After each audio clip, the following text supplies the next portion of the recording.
the only way you can create prosperity for your people is when each family, as Mama was saying here, is when each individual, each family, or a company produces a good or a service, bidhaa au huduma, ndio tunasema kwa Kiswahili. If each individual, each family, each company produces a good or a service, here in our language we add another something else. We say with echivaro. But then the next question is, if you produce a good or a service with echivaro, who will buy those goods and services in big quantities? Who will buy?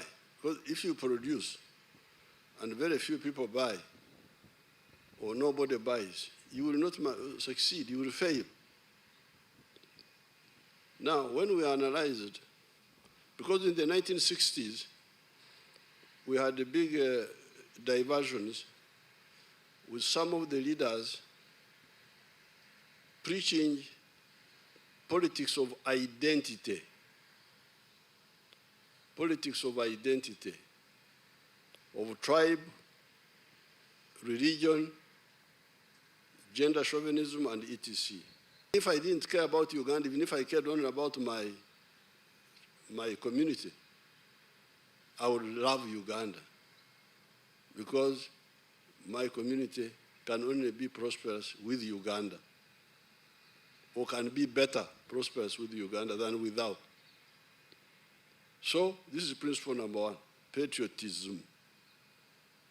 When you are answering the question of why integration, why? Why don't you think of working with other brothers in East Africa? Maybe they could buy these products, some of these products. So I think some people have started waking up and knowing that for prosperity, the communities in Uganda need Uganda, they must love Uganda, the communities in Kenya must love Kenya, Tanzania must love Tanzania, must love Somalia, love South Sudan, love Rwanda, Burundi, love Congo,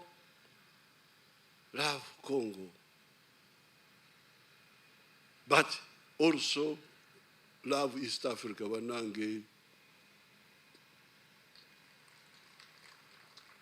Why you love East Africa? Because you need it for your own good. Whether you like my face or not, you need me. You need my purchasing power. Mfuko wangu uko na kitu ndani yake. Kama unataka kuwa vizuri kwako, nitazame vizuri. I can contribute to your prosperity by buying your product. And you can also contribute to my prosperity by buying my product, which I have. And this trade is ancient. Even before the Europeans came, we had a trade from the East African coast, Zanzibar, Bagamoyo, Dodoma, Tabora, Uganda, or the market of East Africa. No.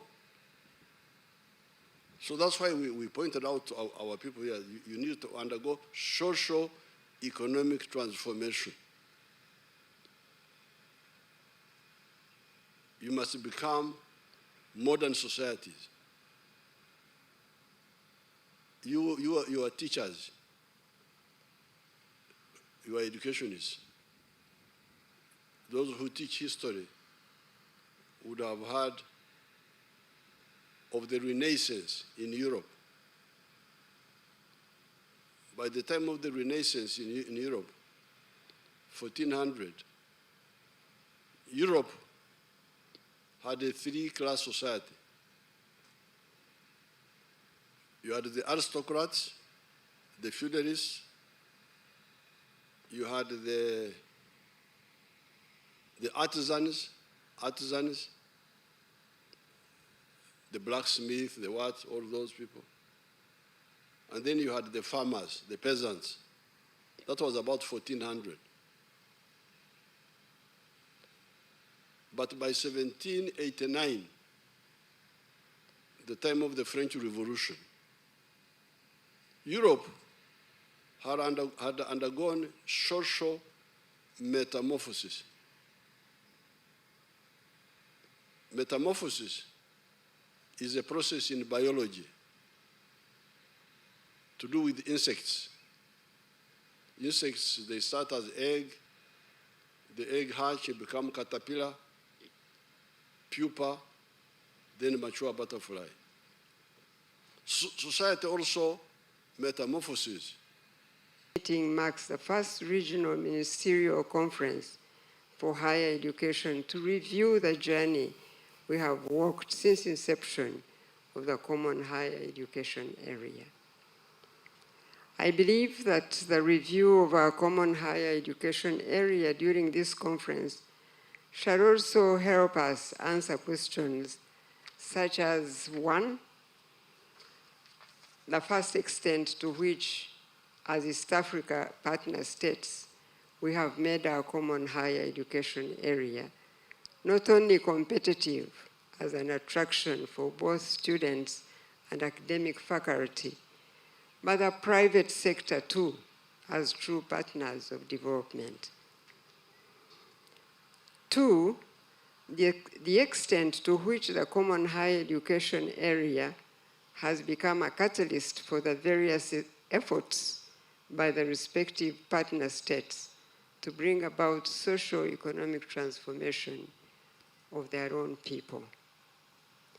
Therefore, as ministers responsible for education in the region, we do not see ourselves as only policymakers, but stewards of a shared vision of socio-economic transformation of our people. We see higher education both as an enabler as well as a critical building block in this house we call the East African community. Relatedly, the people for whom we are here to serve in our respective capacities perceive relevance of the common higher education area from their own perspective. The young people want to witness mobility of talent and mutual recognition of qualifications amongst East African partner states. The private sector perceives relevance of a common higher education area as being responsive to industry and job market by way of producing inventions and innovation services and products that will add value to the consumer's experience. Lastly, the governments. The governments will appreciate the relevance of a common higher education area when this subsector becomes a source of pragmatic policy solutions to the pressing problems in society aspiring for socio-economic transformation. This implies, therefore, that our aspiration for an integrated higher education area is purposeful because it does not seek to fulfill the self-interests of higher education per se, but the greater good of the more than 300 million people in East African community. At this opening of the first Regional Ministerial Conference on the East African Community Common Higher Education Area, allow me first and foremost to thank His Excellency Yoweri Kaguta Museveni, President of the Republic of Uganda, for his visionary leadership and his steadfast commitment to the East Africa integration agenda. Your Excellency, you are rightly recognized among the founding fathers of the modern EAC, and your presence here with us is a testimony of your unwavering support to regional unity, prosperity, and transformation. Our chief guest, distinguished delegates, today is historic. It marks the first time that ministers responsible for higher education across our community have gathered specifically to deliberate on the operationalization of the East African Community Higher Education Area since the declaration was made by the heads of state of the EAC partners. Reflects our collective recognition that education is not only a national responsibility, but also a regional public good, a shared platform for building the skill human capital required to drive the EAC social economic development and as envisioned in our strategic development blueprint.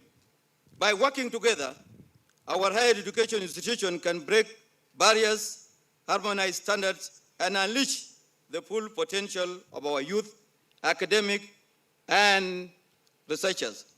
Your Excellency, the journey toward a common higher education area is deeply rooted in the EAC Treaty. Article 102 of the treaty commits partner states to foster collaboration in education and training, including harmonization of curricula, examinations, certification, and accreditation.